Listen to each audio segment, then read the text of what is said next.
everything that the Father had belonged to him. And I want to take the time to point this out.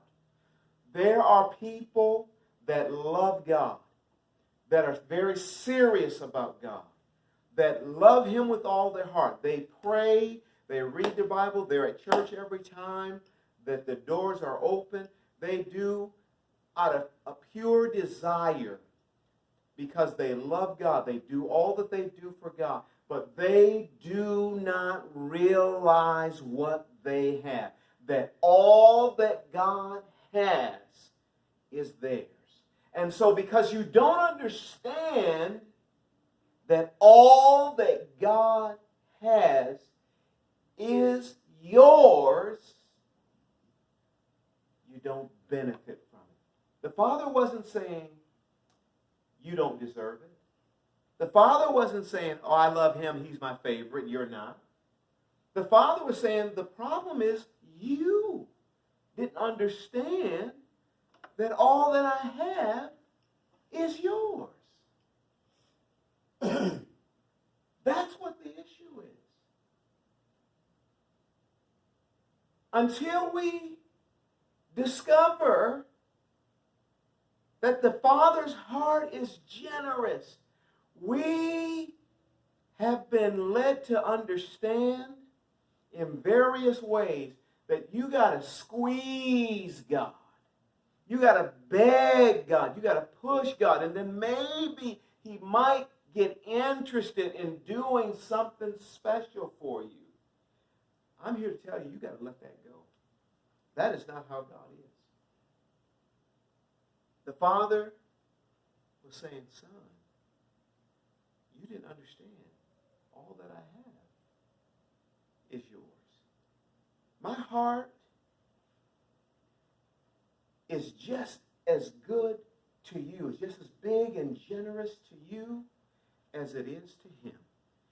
You just didn't understand that. He didn't understand that, which is why he ran off and then came back and said, I'm not worthy to be called your servant. Your son. Make me one of your servants.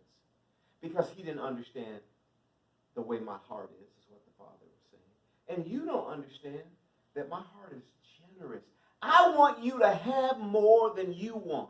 I want you to have all that I have. That's where God is. God asked a question, and we're out of time here tonight. But I want to take you back to Colossians chapter 2. If you are to understand, Colossians 2 and 9, if you are to understand that we are one with Christ, the fullness of the Father was in him. And so guess what? That means the fullness of the Father is in you. You might need to wrap your head around that. That might be a struggle for you. It's time that we get off the struggle bus. That might be a mean thing to say. I don't mean any harm with that, but we got to get off this struggle bus. We got to get off this place where we don't think, or we have these wrong understanding about God. God, the only reason that we have the love and the life and the victory that we have is because God is good. We have brothers and sisters that do love God, but they struggle to understand how much God loves them. They're so tied to their performance. That's what the big brother is saying. The big brother is saying, I've been obedient. I've done what you asked me to do. And he was saying, and I didn't mess up. I didn't fail you. Everything you asked me to do, I did. All that he was saying was tied to, I've been good. But he hasn't been good, and you're better to him. And so we've got to break that understanding. God is good because God is good. God is not good because I've been behaving. God is not good because I bring him something. Because the minute I say, God, I've been good, now you have to be good to me, I'm out of grace. Because if I went to work today, and come payday, I'm not going to be looking for a gift from Duke. I'm going to be looking for Duke to pay me what I've earned. Amen. You understand what I'm saying? Right. And so when we go to God with, I've been good, I'm looking for what I've earned, you're out of grace. And this is what the Father was saying to him. You thought you had to earn, when really my heart is so wonderful that everything I have is yours. And I want to close with that question. When are we going to let go of, I got to get God to do something, and embrace all that the Father has is mine? I want to close with this verse of Scripture, and I'm not going to open it up because it's too exciting to me. But Jesus said, I believe it's in Luke 24, he says, come. He said, it is the Father's good pleasure. Did you hear that? Those words are magical in my mouth. It's the Father's good pleasure to give you the kingdom. It's his pleasure. When you're doing that which is your pleasure, it's not work, it's not struggle. You understand? It makes me feel good to do this. It pleases me for you to have the kingdom, is what Jesus said.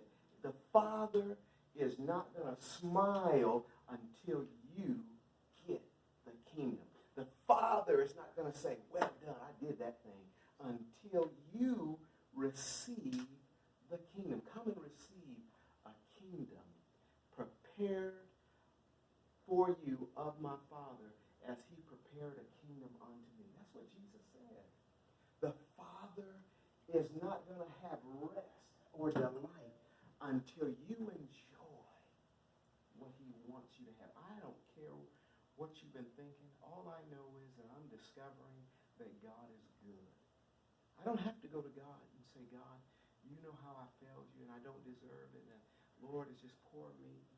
No. I like going to God and say, God, your heart is bigger than Texas. Amen. Your generosity, your mercy, your might. God, and who am I to argue with you and tell you what not to give me? Who am I to tell you that I shouldn't enjoy all that you have? The son, again, the oldest son didn't understand the fullness, but Jesus understood that the fullness of the Godhead was in him. What have you discovered? Please bow your head. What have you discovered? What has God said about you? And what do you have? Oh my.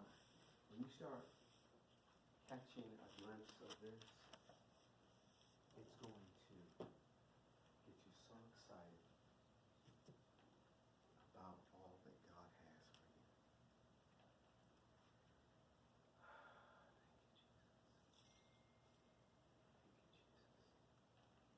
I'm telling you that God is not holding back. He wants you to have life. Even as I opened up this lesson tonight, we're talking about the promises of prosperity for Joshua. You need to know and understand that you're under a better covenant than Joshua was. God wants you to win. God wants you to win. Father, I just want to thank you for those that were here tonight. We do thank you for the richness of your word and your truth. And we bless you as we go here. May we meditate and marinate on these words of life, that you might help us to discover who we are and how you feel about us. We give you praise as we leave this place. We thank you, Father, that we are confident that all that you have is ours. In Jesus' name, amen. Praise the Lord. Tell someone you love them. I love you all. Thank you for being here. God bless you. I love you, my sister. Hey, I'm doing good. I'm good.